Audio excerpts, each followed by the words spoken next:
మర్చిపోలేని ఎన్నో సినిమాలతో కొన్ని దశాబ్దాల పాటు తెలుగు మరియు తమిళ ప్రేక్షకుల్ని తన అంతంతో కట్టిపడేసిన నటి సావిత్రి గారు నటించిన సినిమాలతోనే ఎంతో పేరు మరియు పలుకుబడి సంపాదించి విలాసవంతమైన జీవితాన్ని గడిపింది సావిత్రి గారు. అయితే కొంతకాలానికి ఆమె వయసు మీద పడటంతో హీరోయిన్ గా చేసే ఛాన్సెస్ రానుపోను తగ్గుముఖం పట్టాయి. ఆ పరిస్థితుల్లో ఆమె ముఖ్య పాత్రలు పోషించే సినిమాలతో పాటు మరో బిజినెస్ పెట్టుకుంటే కొంతకాలం నెట్టేయవచ్చని భావించింది. అలాంటి టైంలో సావిత్రి గారికి తొలిసారిగా దర్శకత్వం వహించే అవకాశం దక్కింది.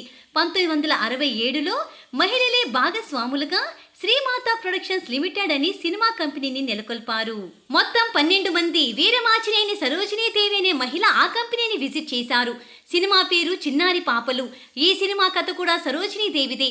దర్శకత్వం, సంగీతం అందించగా నృత్య దర్శకత్వం, సంగీత దర్శకత్వం అన్నీ కూడా మహిళలే చేయాలని లక్ష్యంగా పెట్టుకున్నారు. సావిత్రిని దర్శకత్వం చేయమని అడిగారు. సంస్థలో ఉన్నవారు అందరూ పెద్ద మనుషుల భార్యలే కనుక సావిత్రి గారు ఊగిసలాడింది. డైరెక్షన్ ఒప్పుకున్న తరువాత మీరు కూడా భాగస్వాములుగా చేరండి అని అన్నారు.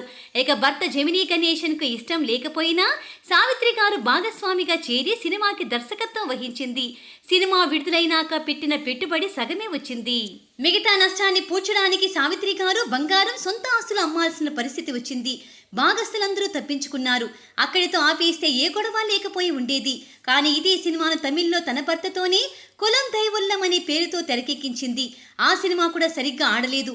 అయినా సరే మోగ మనసులో సినిమాను తాను శివాజీ గణేశన్, చంద్రకళలతో తమిళ్లో తెరకెక్కించింది. మొదటి షెడ్యూల్ తర్వాత డబ్బు లేక కొంతకాలం ఆపి అనంతరం ఇల్లు అమ్మి సినిమా మళ్లీ మొదలుపెట్టింది సావిత్రి గారు. ఇక ఆ సినిమా కూడా ఘోరంగా ఫ్లాప్ అయ్యింది.